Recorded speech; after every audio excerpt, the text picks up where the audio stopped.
আজি অৰুণাচল গাঁও পঞ্চায়তৰ সমবায় সমিতিৰ মনোনয়ন পত্ৰ দাখিল। গোলাঘাট বিধানসভা সমষ্টিৰ গমাৰিগুৰি উন্নয়ন খণ্ডৰ অন্তৰ্গত অৰুণাচল গাঁও পঞ্চায়তৰ সমবায় সমিতিৰ বিজেপি মিত্ৰজোঁটৰ 15গৰাকীকৈ প্ৰাৰ্থী বিনা প্ৰতিদ্বন্দ্বিতাৰে জয়ী হয়।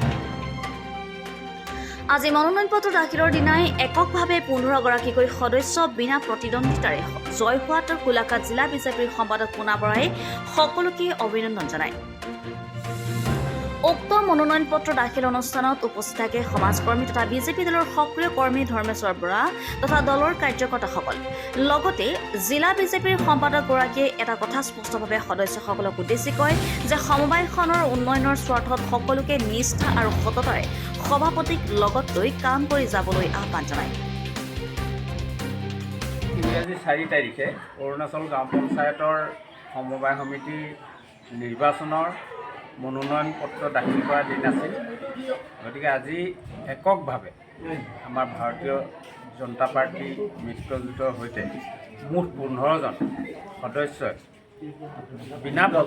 মিত্ৰগোষ্ঠীৰ লগত বিনা প্ৰতিদ্বন্দ্বিতাৰে জয়যুক্ত হয়। গতিকে আজি আমি অৰুণাচল পঞ্চায়তৰ সমবায়বাসী ৰাইজৰ কাৰণে এটা ভাল খবৰ। গতিকে এইখিনি আহি থকা দিনত আমাৰ সকলো আজি নিৰ্বাচিত হোৱা মেম্বাৰ সদস্যসকলে সভাপতিক লৈ সমবায়খনৰ উন্নয়নৰ স্বাৰ্থত কাম কৰি যাবৰ কাৰণে সকলোকে আমি আহ্বান জনাইছোঁ। ধন্যবাদ। মেৰাপানীৰ পৰা বি বৰ ৰিপৰ্ট, নিউজ আছাম।